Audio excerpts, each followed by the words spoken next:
The latest innovation in the Rain Bird's irrigation family is the XFS subsurface drip line with copper shield, designed specifically for subsurface drip irrigation. Patent-pending copper shield technology protects the emitters from root intrusion. The pressure-compensating emitters provide a consistent flow over the entire lateral length and come in a variety of flow rates and emitter spacing. These emitters are grit-tolerant, self-flushing, and factory-installed within the most flexible drip line tubing in the industry.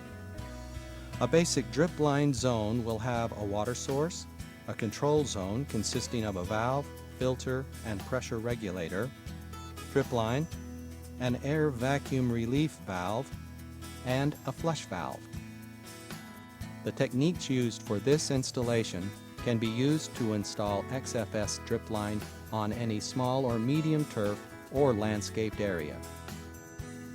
A valve, a filter, and a pressure regulator must be installed for each zone. This trencher was chosen because it could accommodate both 4-inch wide and 1-inch wide trenching. It also can dig 4 to 6 inches deep.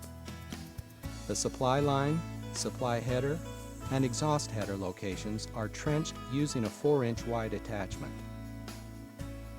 The supply line is assembled in the usual fashion, and the trench is filled. Next, the lateral lines are marked. A well-designed drip line system will create an even wetting pattern.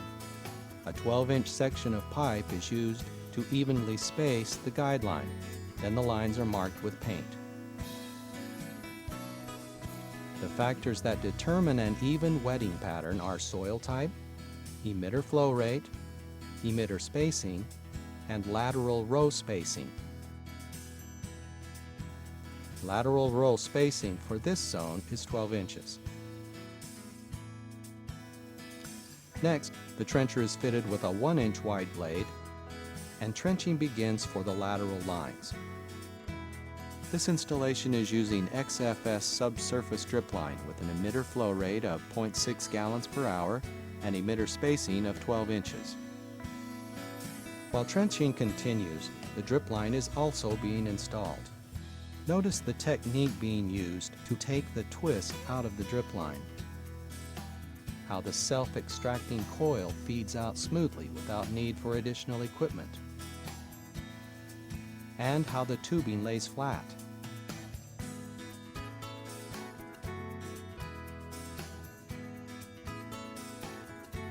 Now the drip line is placed into the trench.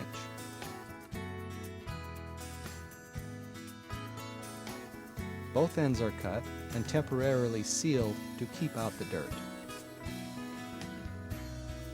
Soil is added to hold the tubing in place at the bottom of the trench until it can be properly filled.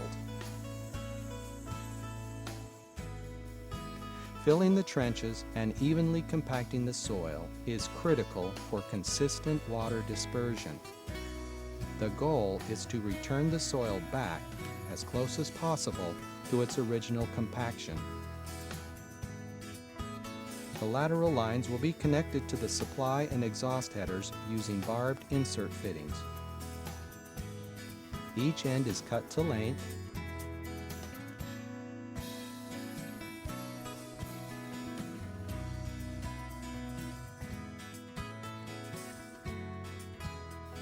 a barbed fitting is inserted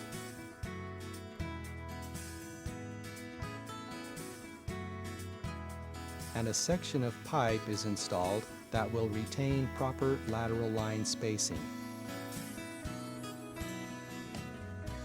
The process continues until all lines are connected.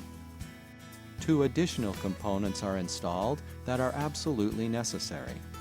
An air vacuum relief valve is installed at the highest point in the zone to allow air to escape at startup and prevent back siphoning at the emitters after shutdown. And a flush valve is installed at the low point in the exhaust header.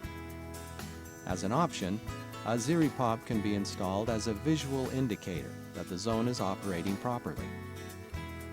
As the remaining trenches are filled, Special care is again taken to match the soil type and to compact all backfill to the original density. After a final flush of the system to remove any debris, the subsurface drip installation is operational.